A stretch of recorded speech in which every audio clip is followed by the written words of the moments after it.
Halo, Assalamualaikum. Walau diwarnai marah-marahnya petinggi Samsung atas desain buds barunya ini, pada akhirnya Galaxy Buds 3 ini tetap dilepas ke pasaran.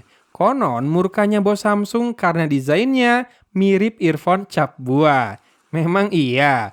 Yuk kita bahas semuanya di video kali ini. Jadi, untuk pertama kalinya Samsung rilis dua buah buds sekaligus. Mungkin terasa mirip brand sebelah karena Buds 3 bertipe half-in-ear dan Buds 3 Pro punya fitting IM dengan tips karetnya yang sempat bermasalah itu kali ya. Kalau masalah bentuk housingnya, mau gimana lagi? Mungkin memang bentuk seperti inilah yang paling ergonomis menurut riset. Terbukti Galaxy Buds 3 ini nggak pernah copot dari telinga saya, pun fittingnya nggak banyak bergeser, meski dipakai jalan ke sana kemari, duduk dan berdiri, kadang naik tangga juga. Memang nggak pernah dipakai gerak ekstrim ya, seperti berolahraga, tapi segini sih bertengger terus dengan baik. Lagi pula, Samsung ngasih desain stem ala blade atau bilah pedang dengan aksen kecil warna biru muda di kiri dan merah bata di kanan yang jadi ciri khas wearables terbaru untuk Samsung tahun ini. Sebelum bahas yang lain, kita langsung kupas kualitas audionya dulu kali ya. Karakter, ini jelas balance. Harga segini kalau jualan bass head salah segmen atuh. Sekali lagi, balance itu tidak sama dengan flat. Iya, bassnya hadir dengan rapi, terkontrol, powernya kerasa tapi nggak berlebih. Punch-nya lumayan deep, jelas bulat, namun nggak didorong biar jadi menonjol. Mungkin bass head nggak akan cocok sama Buds 3 ini. Iya, pertama karakternya tadi kan balance, kedua fittingnya. Fitting semi-open begini, kalau dibuat warm biasanya bikin berantakan sektor lain, kan sayang banget. Jadi buat bass head silahkan berhemat dan melirik Buds FE saja kalau masih mau dari Samsung punya. Vokalnya ini juga clear dan balance, natural banget dan bening parah. Bahkan sebelum mulai ngetes sambil ngetik naskah, Buds 3 ini sudah saya pakai buat dengerin semua konten daily saya, on point terus, mantap. Ya namanya balance, pastinya treble-nya juga sama clear dan cering banget, sparklingnya keluar tapi nggak tajam, dan juga nggak ada distorsi atau gaung berlebih dari bass. Iya, overall sound quality-nya jempolan, tapi nggak pakai kaget ya. Maklum aja lah, ini kan buds premium dari brand yang sudah akuisisi sana-sini. Tapi kalau dipikir-pikir, kenapa ya sudah tidak ada branding sound by EKG lagi di Galaxy Buds 3 ini? Nggak di case-nya, nggak di kardusnya, nggak ada. Hasil pengujian juga menegaskan kualitas audionya, di mana bass shaker test bisa jelas terasa ya bassnya walau ini half in ear, dan pastinya tidak ada rattle dan burst yang muncul. Virtualisasi 8 arah juga jelas, akurat, dan bisa membuat jarak terukur di telinga saya. Sementara delay atau latency buat streaming video mah aman. Lalu saya coba pakai buat ngedit video juga lumayan bisa nih. Walau kerasa ada jeda saat saya pause preview videonya ya. Lalu buat gaming, gerakan di PUBG Mobile masih kentara, ada jeda, dan ekor langkah itu 2-4 langkah. Kadang terlalu banyak ya. Ada memang gaming mode di menu Labs di aplikasi Galaxy Wearables, cuma karena saya mainnya di handphone lain bukan Samsung, jadinya nggak bisa saya nyalakan.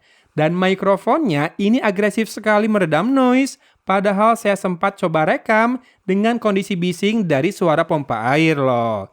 Memang pas INC bekerja itu kayak ada bayang-bayang suara robot yang menyertai, namun gain dan detail masih sangat cukup. Ya, ini contoh perekaman audio yang saya lakukan dengan mikrofonnya Galaxy Buds 3 ya. Saya rekam ke laptop saya, sementara kameranya saya pakai kamera depan dari smartphone saya. Kayak gini suaranya kalau pakai mikrofon smartphone-nya. Lalu bandingkan kalau pakai Galaxy Buds 3 ya, kayak gini. Saya akan berhenti bicara dulu.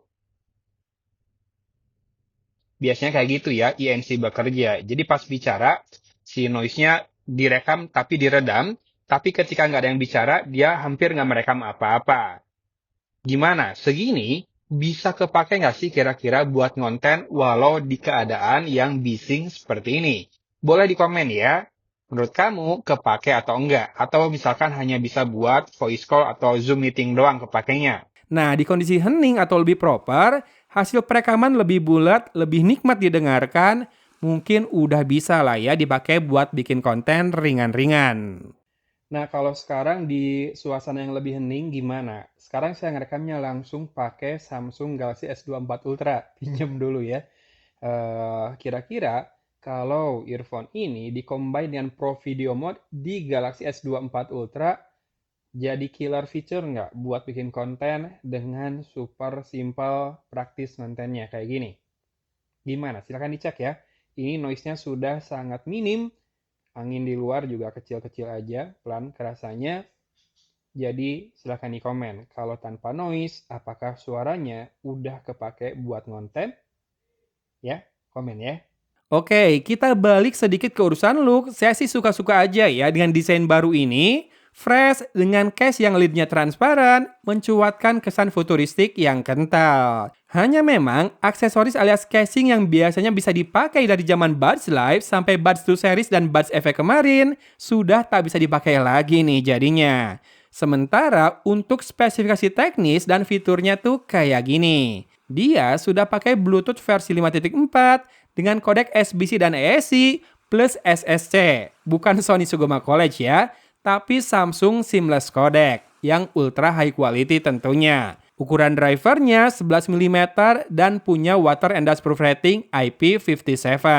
Kemudian punya proximity sensor untuk fitur in-ear detection, jadi bisa autoplay dan auto resum, dan punya gyroscope untuk head tracking di 360 audio. Sensor sentuhnya bisa dicubit dan bisa di-swipe juga di bagian belakang untuk ngatur volumenya. Kemudian dia punya 6 mikrofon dan berat per buds-nya 4,7 gram dengan baterai 48 mAh. Sementara charging case-nya punya berat 46,5 gram dengan baterai 515 mAh. Dan pastinya ini sudah support wireless charging.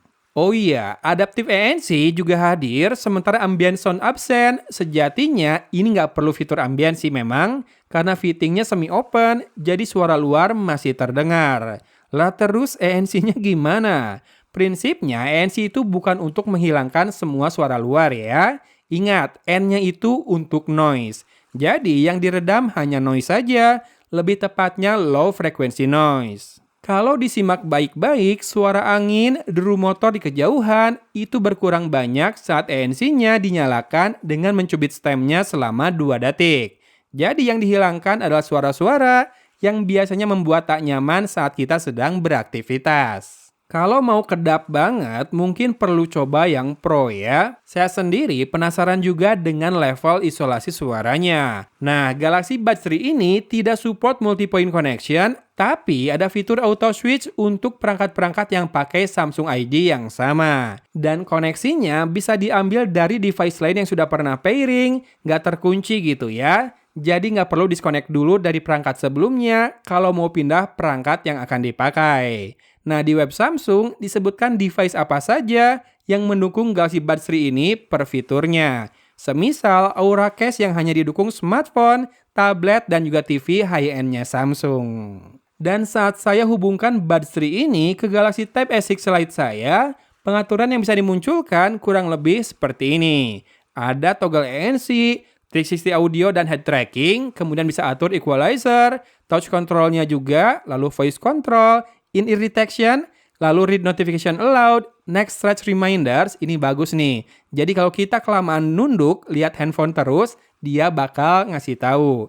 Dan juga ada gaming mode ya di menu Lab Study, serta terakhir ada fitur Find My Earbuds. Memang jika ingin optimal fiturnya, sebaiknya digunakan di perangkat Samsung atau lebih baik lagi di high-end device-nya Samsung. Namun untuk audionya sih nggak ada masalah ya, mau dipakai di MacBook atau di Android lain, karakter balance dan detailnya masih sangat nikmat di-enjoy.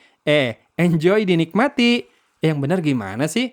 Ya itulah pokoknya. Kalau menurut saya, warna silver ini jauh lebih keren dari warna putih, plus makin beda dari earphone cap buah. Harga resminya Rp2.299.000 ya. Tapi saya akan bantu sediakan link penjualan dengan harga terbaik buat pemirsa setia saya. Oke, tidak ada kata lain selain kualitas audionya bagus, karakternya balance, kalau fitur silakan disesuaikan dengan kebutuhan, dan silakan juga disiapkan saldonya. Oke, gitu aja video kali ini. Hatur nuhun sudah menyimak. Dari Kota Cimahi, Agun pamit undur diri. Wassalamualaikum warahmatullahi wabarakatuh.